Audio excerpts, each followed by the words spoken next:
Friends, ఒక్క second ఆపి ఆలోచించండి. టీమిండియా సెమీఫైనల్కి వెళుతుందా లేదా ఇక్కడే టోర్నమెంట్ ముగిసిపోతుందా?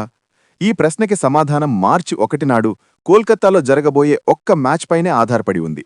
కానీ ఆ మ్యాచ్ జరగాలంటే వర్షం రాకూడదు. అవును ఫ్రెండ్స్, ఇప్పుడు టీమిండియా వెస్టిండీస్తో మార్చ్ 1 తేదీన ఈడెన్ గార్డెన్స్లో తలపడబోతోంది. సెమీఫైనల్కి చాలా సరళమైన లెక్క ఉంది. భారత్ గెలిస్తే సెమీలోకి, వెస్టిండీస్ గెలిస్తే వాళ్లు సెమీలోకి. కానీ ఇక్కడే ఒక పెద్ద ట్విస్ట్ ఉంది. ఏమవుతుంది ఈ మ్యాచ్ వర్షం వల్ల రద్దు అయితే? ఇప్పటికే ఈ టీ20 వరల్డ్ కప్లో శ్రీలంకలో ఎన్నో మ్యాచులు వర్షం కారణంగా రద్దయ్యాయి. అదే వర్షం ఒక్కసారి కోల్కతాలో కూడా వచ్చేస్తే? పక్కనే సముద్రం ఉండటం వల్ల అక్కడ వర్షం అవకాశం చాలా ఎక్కువ. అయితే అప్పుడు ఏమవుతుంది? ఎవరికి లాభం? ఎవరు సెమీఫైనల్కి వెళ్తారు? ఈ ప్రశ్నలకి సమాధానం తెలిస్తే మీకు షాక్ కావచ్చు. ఫ్రెండ్స్, నేను మీకు దీని వెనక ఉన్న నిజం చెప్తాను.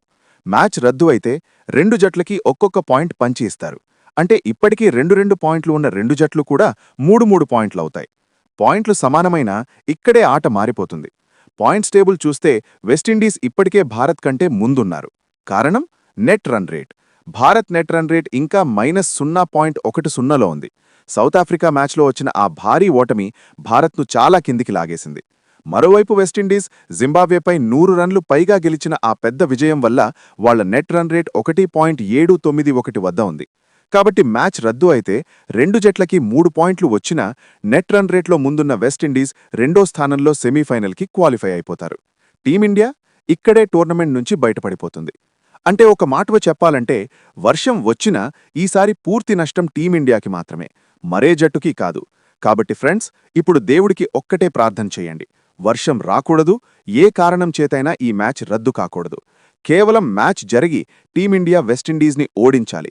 అప్పుడే భారత్ సెమీఫైనల్కి చేరుకుంటుంది. మ్యాచ్ జరగకపోతే ఏమైనా కారణం ఉన్నా ఇండియా ఈ టీ20 వరల్డ్ కప్ నుంచి బయటపడిపోతుంది. ఇక మీ అంచనా ఏమిటి ఫ్రెండ్స్? మీ ప్రెడిక్షన్ ఏమని చెప్తోంది?